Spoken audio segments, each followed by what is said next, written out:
Sure, we'll hear Barbara from Moses and Grace, but my understanding is that it is very hot right now in Uganda, one of their hottest times of the year. So they are complaining about being too hot, right as we're complaining about being too cold. So it's the way it goes, I guess. All right, I've got 10 a.m., so I think we'll get started. Sure, we'll have a few more stragglers coming in, but it's great to see you all. Good morning, everyone. My name is Peter Carlson. I am the executive director here at Give Us Wings, and we're so happy to have you all join us for our very first virtual online forum. Now that we're all so accustomed to Zoom and we know what we can do with it, we thought, well, why don't we take advantage of that and enable some of our donors and friends to be able to actually interact with some of our staff over in Uganda and vice versa. So thank you for being here. It's about 7 o'clock p.m. in Uganda. So we thank Moses and Grace for joining us on a Friday evening. Just wanted to do a few housekeeping things. You're all on mute and camera off, which I control. So we will keep it that way just to keep things a little bit orderly. If you have any concerns with your phone, with your device, or you can't hear or you can't see, just put that comment in the chat and we'll do what we can to help you out there. But we're just gonna focus on the audio and picture from our staff in Uganda. To that end, I would recommend that you use the speaker view function. If you go up in your upper right-hand corner, you can click on the view and you can change it to speaker view, and then you'll see in a larger view the face of the person who's talking, and you won't just see all these little boxes of people's names. So unless you want to see who's all on here, that's obviously fine too. But we would recommend that you use the speaker view for that. As we get started, we will have time at the end of our conversation here for questions, but if you have questions along the way, feel free to put them in the chat. We won't answer them right away, but I'll be keeping track of those. And so then then we will have those ready to go at the end. So feel free to throw those in the chat at any time, and we'll make sure that they get answered at the end of our time together. We appreciate your patience with any technical issues. It looks like we've got good connections in Uganda, which is great. Sometimes we have a little bit of trouble, but it looks like electricity power is all good there. So that's really great. But of course, we always ask for your patience and understanding if we run into any technical difficulties. All right, I think that's it for the housekeeping. So again, my name is Peter Carlson. Thank you so much for being here. We really appreciate it. I'm now going to turn it over to Betsy, who is our program coordinator, and she'll talk a little bit about the Family to Family program, and then introduce our guest Moses, who is our country program director in Uganda, and Grace, who is the program officer for the Education Family to Family program. Betsy. Thanks, Peter. Hi, everyone. Let me just see if I can make sure I get this the right way. Okay, trying to get me to be let's see, sorry. Okay, I'll just start. I'm Betsy Davies, program coordinator for Give Us Wings, been involved since the beginning of Give Us Wings in 1999. I currently manage the Family to Family sponsorship program that we started in 2015. And many of you are familiar with the program, but if you're not, the sponsorship program is a way for a donor in the US or otherwise to partner with a family living in deep poverty in Uganda. By making a contribution at a certain level, they are partnered with a family so that that family can help increase the access to quality education, healthcare, and economic sustainable businesses. And usually the youngest child, the youngest girl, is enrolled in a very good boarding school, and the sponsorship takes care of paying for all of the major fees. The family is enrolled in our health insurance program at our local clinic, which is St. John's Cairo Health Center. And we make sure that we have parents involved in parent forums so that they can learn from each other and from our skilled staff about positive parenting techniques, health and nutrition, and a variety of topics. My job is to make sure that I effectively bridge the communication between families and donors in the US with families that they are partnered with in Uganda. These are families living in deep poverty.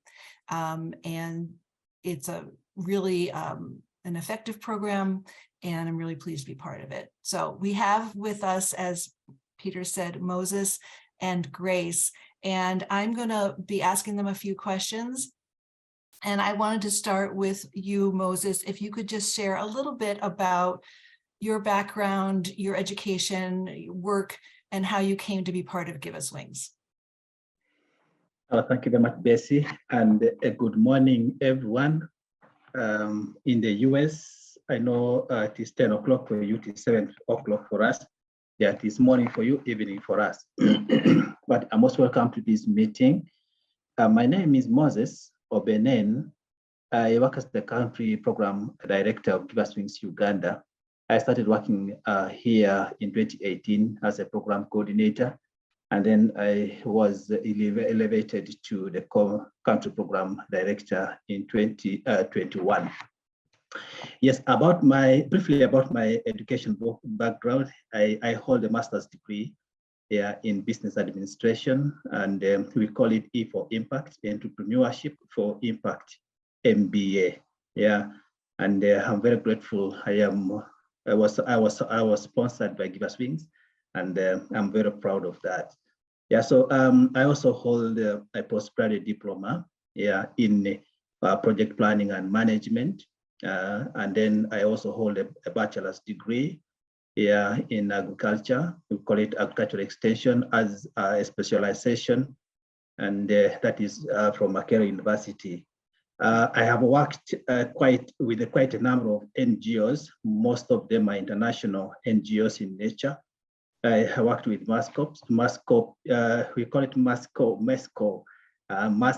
it is a US-based NGO. Yeah, sometime back in Karamoja, the northeastern part of Uganda.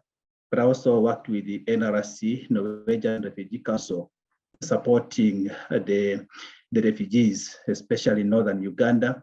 I worked with LWF, Lutheran World Federation, also supporting refugees in western and northern Uganda.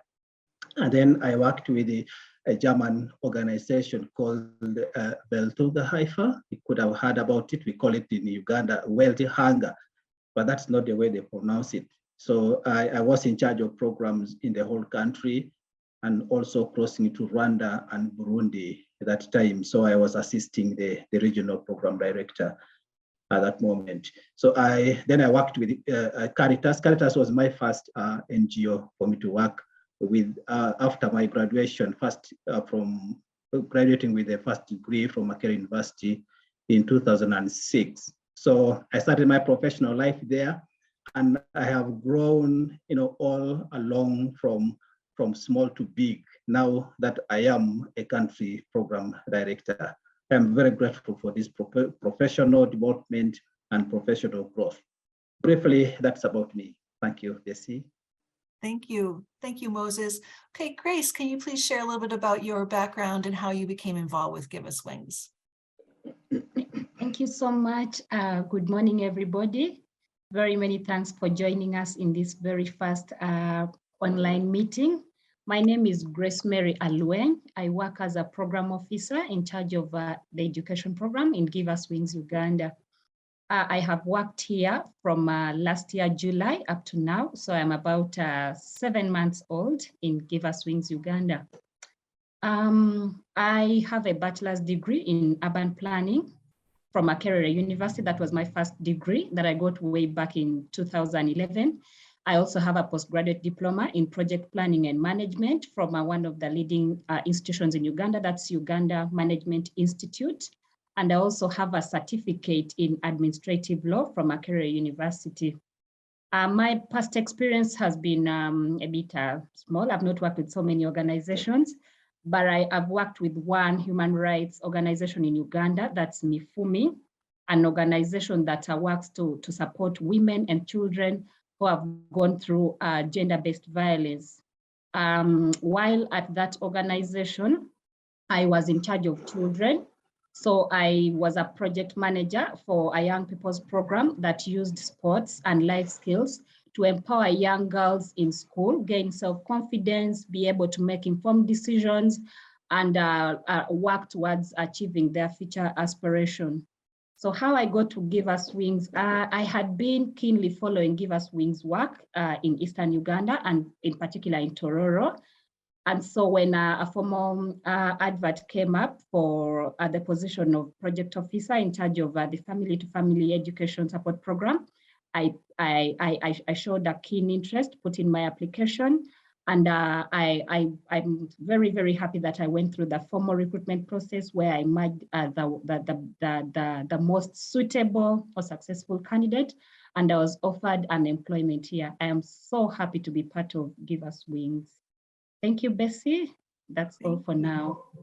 Thank you so much, Grace. Well, we're so happy that you both are here. Grace, I'm going to keep with you on the screen here. The sponsored students that are part of the Family to Family program with Give Us Wings, and there are about 80 of these students from primary up to secondary, some are even in nursing school. They've just started the school year, because in Uganda, the school year starts sort of more like a calendar year. So they've just started term 1. And I was just wondering if maybe you could give an overview of how the terms work, and how the holidays, when the kids are at school, when they're coming home. So if you could talk a little bit about how the school year works. Oh, thank you, Bessie. Great. So for the primary and secondary schools in Uganda, we've got 3 school terms with holiday breaks in between. And now for this particular year, I'll just give a brief calendar program of the school year. So this year, 2023, our first term started on 5th of February and will be ending on the 29th of May. And after that, the children will be back for holidays, which is always 3 weeks holidays in between term 1, term 2, and term 3, unlike third term holidays that is a bit longer. So second term starts on 25th of May and then ends on the 18th of August. Then there's a holiday break that children come home for 3 weeks and then get back certainly for third term. That will start on 18th of September, and they will close third term on the 1st of December, and then come for quite a longer holiday. That's the Christmas break that stretches from December across to the new year. That's 2023. Thank you. Great. Thank you. Can you talk a little bit about what a typical school day is like? Let's start with the primary student, say in primary 3, which we would call 3rd grade. Can you talk a little bit about what their typical day is like? They wake up, and how does the day go through? They're in boarding school, all these children. So can you talk a little bit about how their day goes? Thank you, Bessie, and thank you everyone else listening to us. In Uganda, a typical day for a boarding school child is very busy and engaging. They wake up as early as 6 a.m. in the morning with the morning preps. That's their they get into class and conduct the personal revisions to start the day and prepare for the morning lessons. And then they have a morning breakfast that's as early as 7 o'clock after the preps. And then their lessons start at 8 a.m. in the morning. So between 8 to 10, they are in class for lessons, and they have a tea break at 10:30. Between 10:30 to 11 is a tea break time. After that, they get back for the mid-morning lessons, and then break off at 1 o'clock. So between 1 to 2, they are in for a lunch break, and then get back to class again from 2 to 4 p.m. After 4, they have a bit of relaxation, so they get into games of their choices. They've got a lot of games in school with equipment to keep them busy. That's in very modern schools that some of our children are in, for example, Mama Junior School. So they have different sports that they engage in, all to build a child's mental capacity and also socialize with fellow peers. They've got swimming, they've got a netball, they've got volleyball, football, basketball, as well as singing and dancing, music, dance, and drama. So after 4 is games time, and also some of the pupils or students have a bit of time to do their personal cleaning of their uniforms, cleaning shoes, socks ahead of the following day. And then they've got an evening tea again at 5 p.m. And after that, they have dinner at 6:30 p.m. Then from 7 p.m.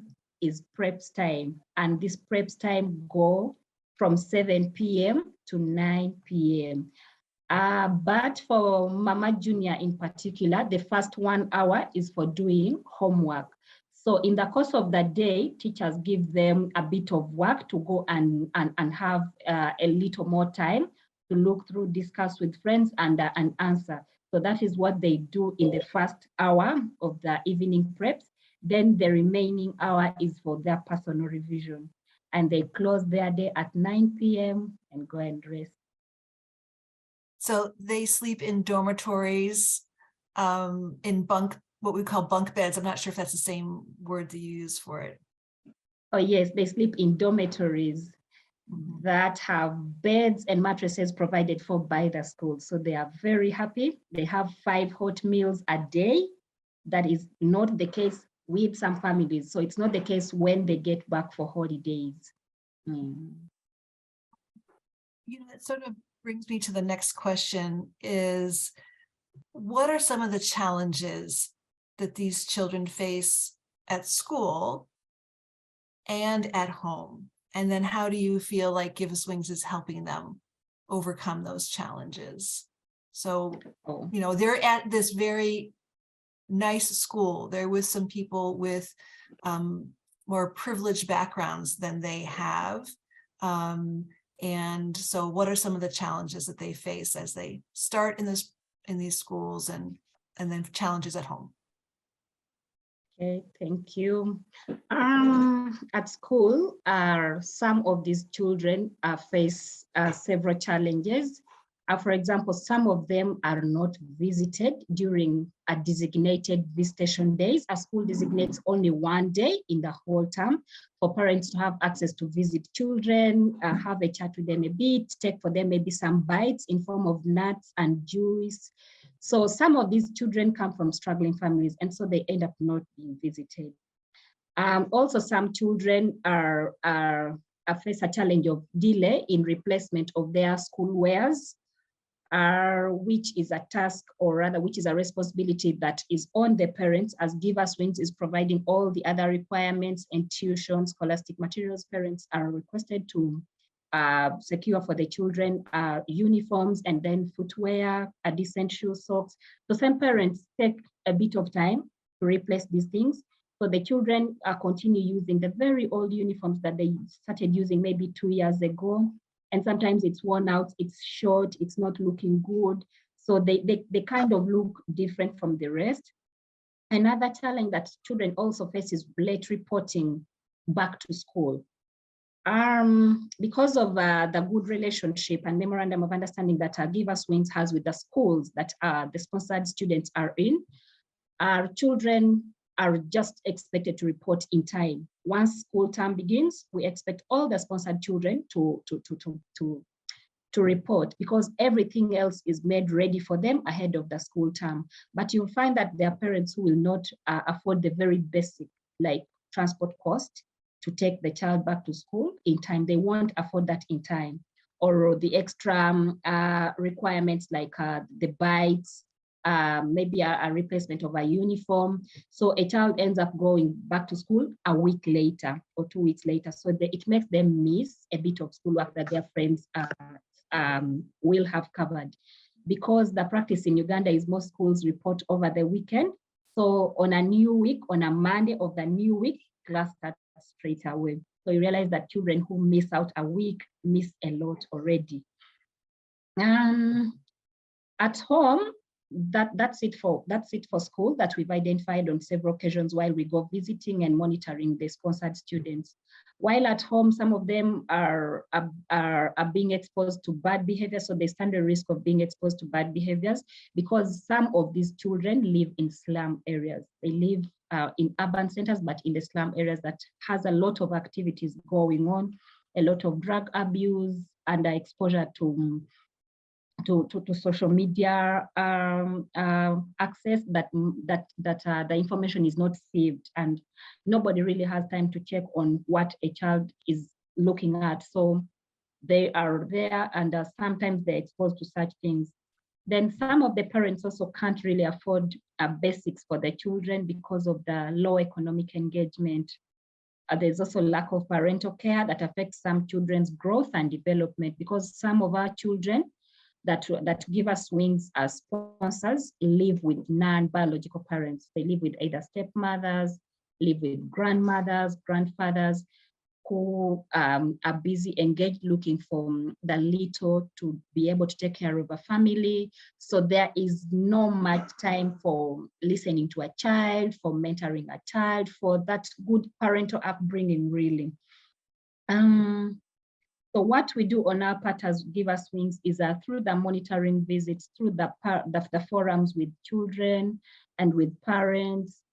We try as much as we can to understand each child's challenge because these children come from different communities, they face different challenges. So in our engagement, we try to understand them. We try to offer as much support as we can, psychosocial support as we can, and encourage them to really work hard. Then while at school, we also have teachers who are in charge of these students.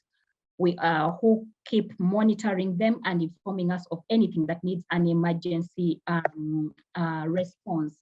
For example, if a child is ill, there are times when we go an extra mile and just go and have to pick the child from school, bring to St. John's Health Center for treatment, and then take the child back, because some parents don't even have cell phones, so reaching them is just very difficult. So those teachers have helped us coordinate.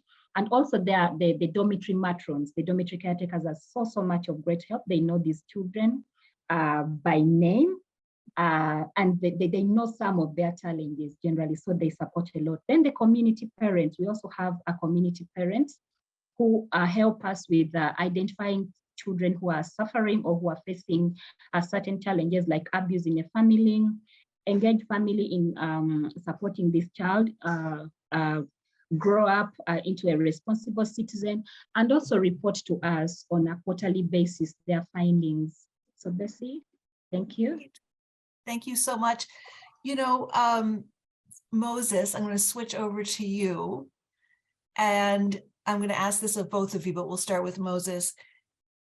You know, there are some success stories of children and families who've overcome these challenges. And could you give an example, Moses, of a story of a child who's really excelled in academics or confidence or leadership as a result of being part of this program? Can you think, and you can name them and describe a little bit about where they've started and where they are now? Yes, thank you very much, Bessie. What comes into my mind very fast is Emuria Moses. Yeah, Emuria Moses wasn't a very, good academician. He was struggling at school. He would not really, compete like the rest of the children would do. But he continued moving on. Yeah, he continued moving from one class to another. So when he reached senior, in primary 7, Emuria confidently told us, no, I cannot proceed to secondary school because I don't have the academic potential in secondary school. What I can only do is go and do a skilling course. So we enrolled Emuria for skilling. He did brick and concrete practice, we call it BCP. And then Emuria has completed, from a technical school. He has got his certificate, which was examined by what we call a DIT, what's that? DIT is a Department of Industrial Training in the Ministry of Education. So meaning he has a certificate that is recognized nationally. It's not just a local certificate that he has.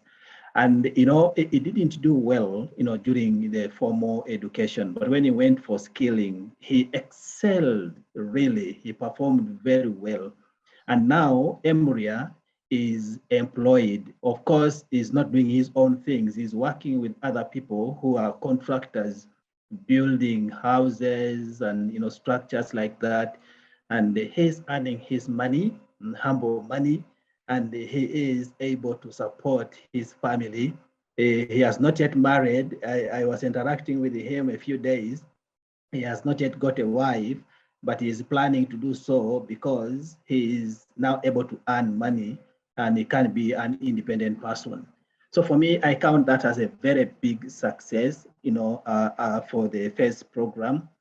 But the other one, basically, that I would like, I do not want to leave out is this girl, Nyachuo Florence.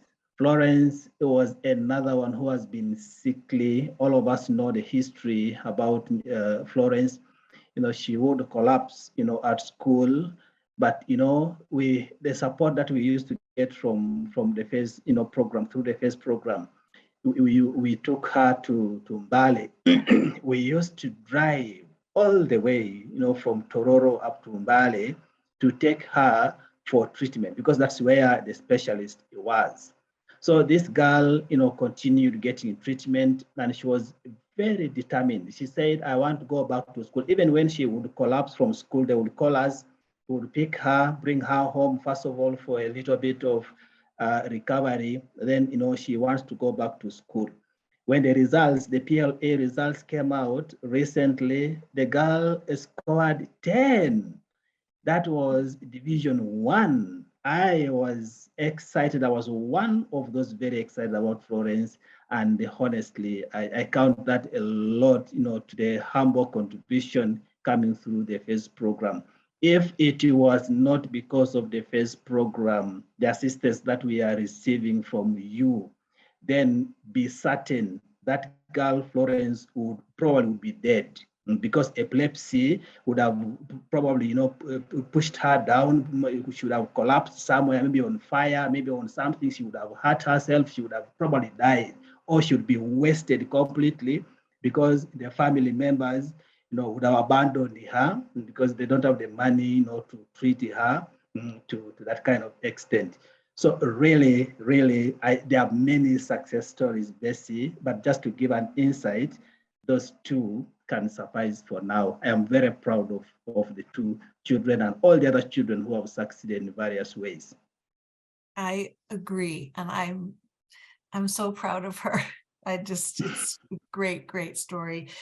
Grace, do you have a quick example? And then we're going to move on to a couple other questions so we can end on time here. But Grace, do you have an example of a child who you just really feel like their success story you could share, how they've overcome some challenges? Oh yeah, thank you, Bessie. There are so many children who have excelled in different fields in leadership, academics, but I'll only talk about one called Hilda Grace, who is right now in primary 5 at Mama Junior School. Hilda is a minister in charge of academics. So in some schools, they are referred to as prefects, but in Mama Junior, they are called ministers. So she is in charge of academics. They put on different uniforms. They are treated, they are recognized quickly, and they're so proud to hold that position. Hilda is a humble girl from a humble background. She is one in the most powerful school from her family. Her parents are so proud of that, and she is so much motivated to read her because of that reason. She is a bit big in body size, but that does not really make her feel she shouldn't struggle hard. So, you know, sometimes girls feel so shy about their bodies because somehow COVID affected them, so they stayed longer and they're behind in class. But that is not a reason for Hilda not to work hard. She's a very bright girl. She got Division 1 all through last year, and she was promoted to P5. During holidays, she engages her siblings and the community children around her family in music, dance, and drama, spellings, and reading sessions. So she is this one girl who is a leader. She shows her leadership skills everywhere. At school, she's a minister. In the village, she's like a mother or an elder, a sister to the peers around. I am really, really proud about her. And her family is so supportive and grateful for the support by Give Us Wings. Oh, that's great. you. That sort of leads me to my next question.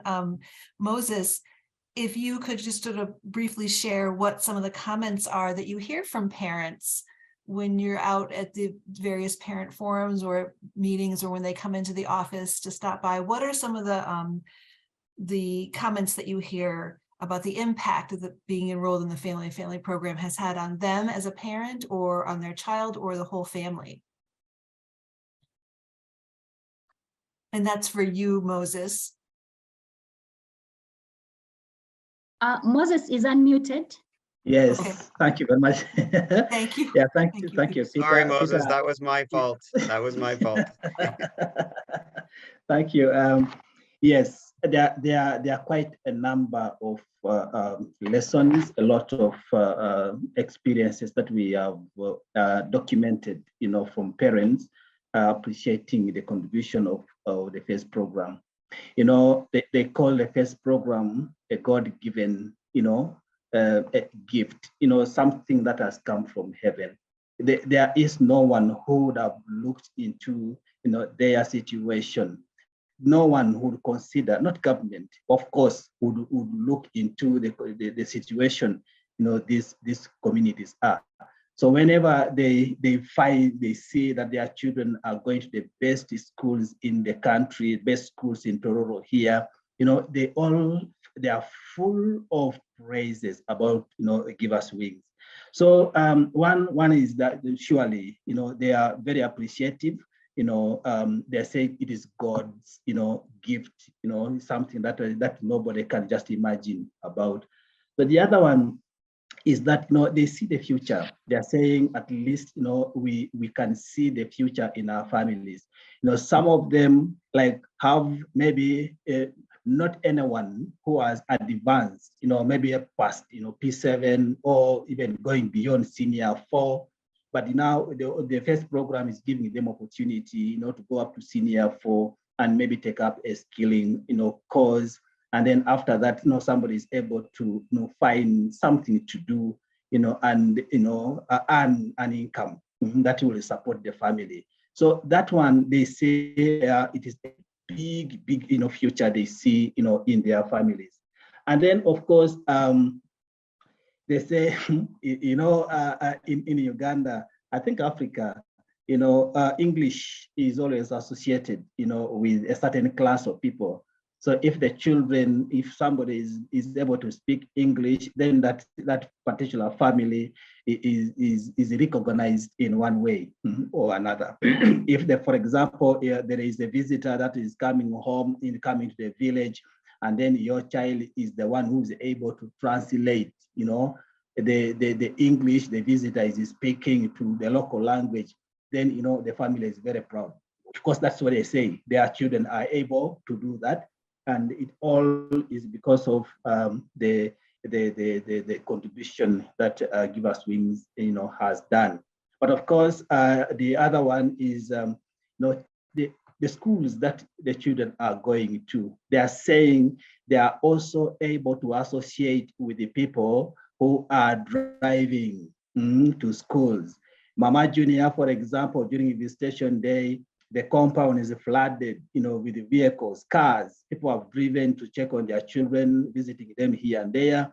But also they have had the opportunity. Give Us Wings has given them the opportunity, also to visit, during that time. Their children also studying in a school, where the rich men's children are studying. That's a big chance, big opportunity. They really appreciate. They wouldn't be, they wouldn't imagine that they are able to take their children to Mama Junior, for example, Toro Girls or St. Peter's College. So those are contributions that we really underscore. We want to really thank Give Us Wings for.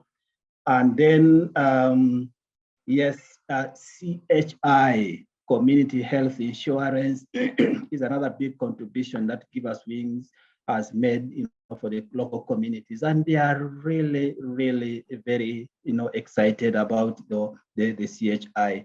So whenever we interact with them, they tell us how they're able to access what we would call quality health services in Kayoro, in the health center that we are supporting. So if that health center was not there, if the scheme was not there, where we are paying for the families, probably there would be sick, and probably there would be more deaths today than probably before.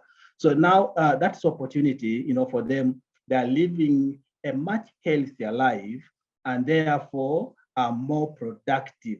They are able to do some farming activities and find some food for the families, and they're able to engage economically more than if the scheme was not there.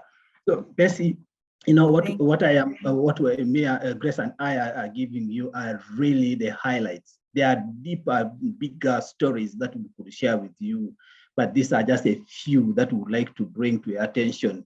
And then everybody else listening to us know the impact of the program that we are implementing here in Uganda. Thank you. Thank you very much.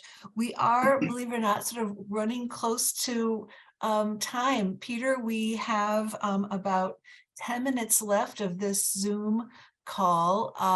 I have a couple more questions, but I can hold off if you have some questions that are there in the chat. And then if I can circle back to a couple more that I have. Would you like to have some of those, Red? We just had one question. Mary asked, how do the parents access the parental forum and that support? And what are the common concerns that they share in that group? And I know that is one question that's kind of coming up. So maybe we can skip to that one and talk about what exactly happens at the parent forums. Yeah, and how do people find out about them? Grace, maybe either you or Moses can, I think we had this thinking we would ask Moses, but either one of you can answer how these parent forums are organized, how word gets out to the parents who are part of the sponsorship program, and then the kind of topics that are hit. All right, Grace can come in, but let me give 1 or 2 points.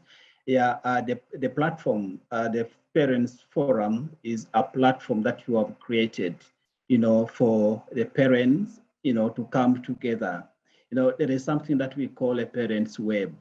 This parents web constitutes of the parents, what we call the biological parents or caregivers, and then, the school where the children, are studying, especially Mama Junior, because the majority of them are there. And then, we bring on board, the community parents. Yeah, these community parents are, of course, our volunteers who are helping us to mobilize at community level. But also then we come in, Give Us Wings. Ideally, we're supposed to be having a representative, from the education, the department of the district. Yeah, so that those categories of people constitute what we call a parents web, yes. So it's a platform where we discuss, together as stakeholders, of upbringing of the children. We all have a stake, in the development, in the education of a child. And therefore, we need to regularly meet together and discuss issues that are pertaining to the well-being of a child at home or at school. That is why we have, all stakeholders represented. So it gives them opportunity to share their experiences, sometimes, of course, challenges that are associated, with upbringing of the children. Sometimes there are also indiscipline cases of children that we meet together to discuss and see, what's the best way forward.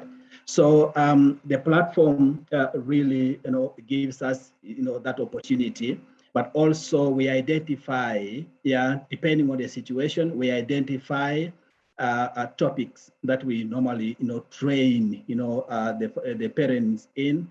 There are some trainings that we have held before, about nutrition, for example, because we know nutrition, balanced diet and, all that is a key component, in the upbringing of a child, and also has a direct impact on the academic performance of a child. So those are topics that we, identify, and then we train, the parents in, for them to start implementing.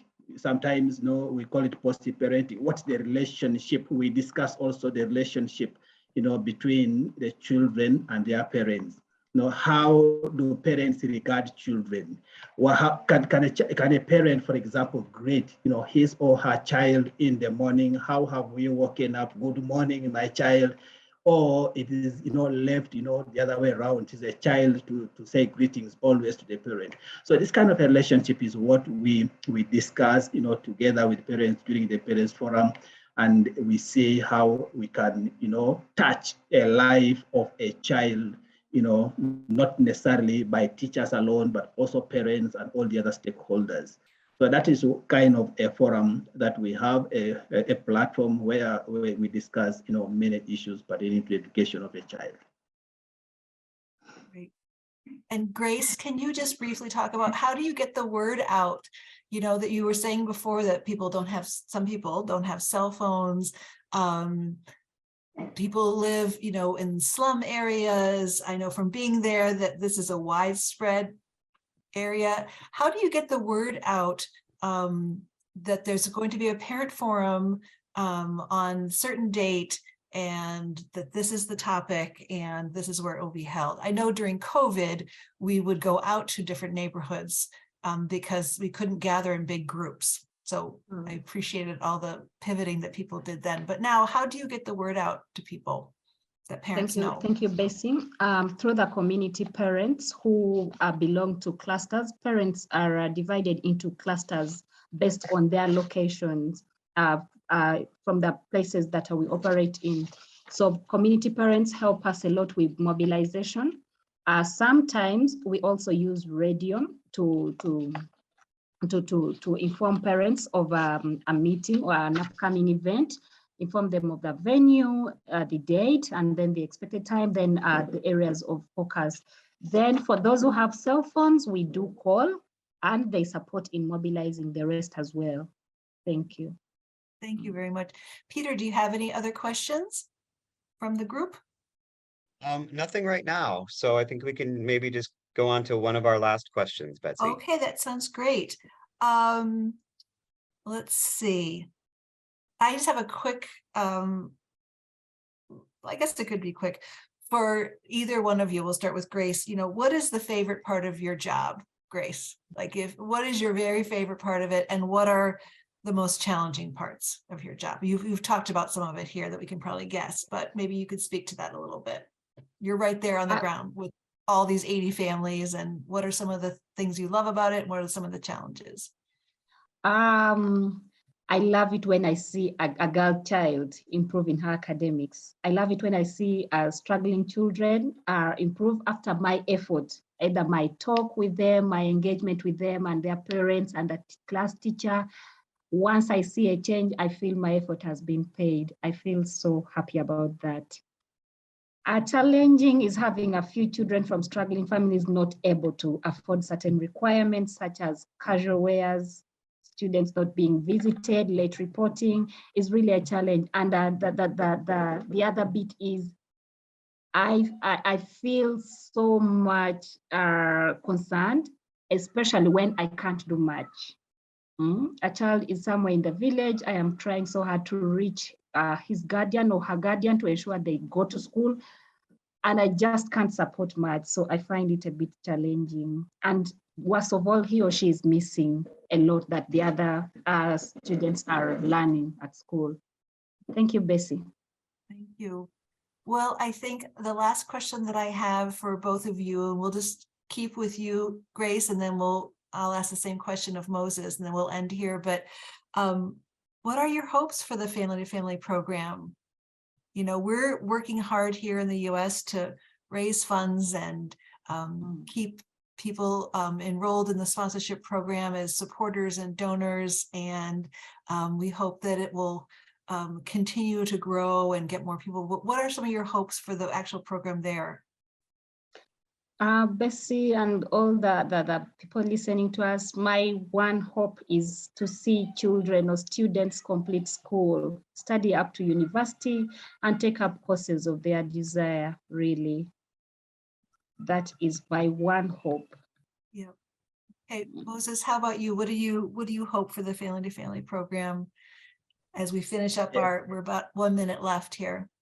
Yeah, thank you very much, Bessie. Yes, for me, yes, I don't deviate, from you. What I really would like to see is that we are raising funds, for, more funds, for sponsoring more children, because there are many more children in, the same category, but just because we have a small envelope, we can't do much. Our hands are short. If we could make our hands longer, so we would be able to reach out, to many other, children in the same or even worse situations.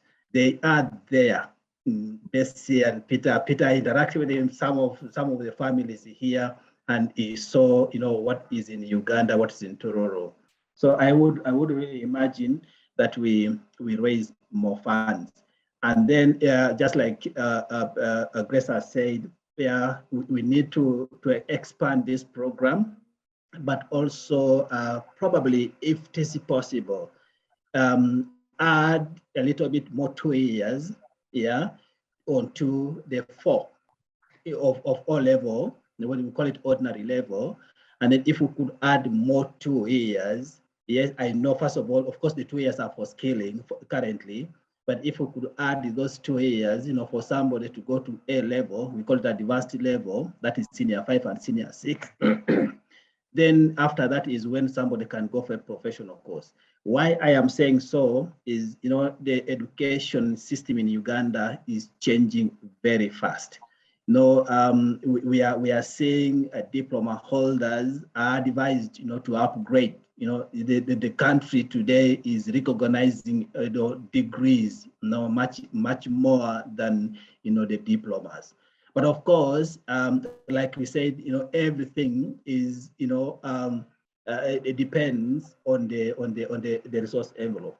So if we are able to raise more funds, then we're able to do many more, improvements, on the program. So for me, that is what I would want to see in the first program, and I would probably be more satisfied if we're able to raise more funds and educate more children. Thank you. Thank you. All right, Peter, that brings us to the end. All right, yes, and that is a great way to end, Moses. We certainly all do hope that we can continue to raise funds and continue to do more to help the people in your area, especially the children. I want everyone to know here that I visited Uganda in December, and I had the privilege of seeing Moses and Grace work with these children and with these families. Grace is not kidding when she says she tries so hard in all different ways to reach families, to make the arrangements that need to happen. You should all know that our programs in Uganda are in good hands with Moses and with Grace and with all the rest of the staff. So Moses and Grace, thank you so much for being here tonight, for taking time on a Friday evening. We really appreciate it. Everyone else, thank you for your interest and your support of Give Us Wings. I would love to hear your feedback to this event. If you think it is worthwhile, if you would like to see more, or if you have any comments or questions, please email me, director@giveuswings.org. Otherwise, have a wonderful Friday, a wonderful weekend, and thank you so much for being here. Goodbye, everybody. Thank you. Goodbye, everyone. Bye-bye. Bye.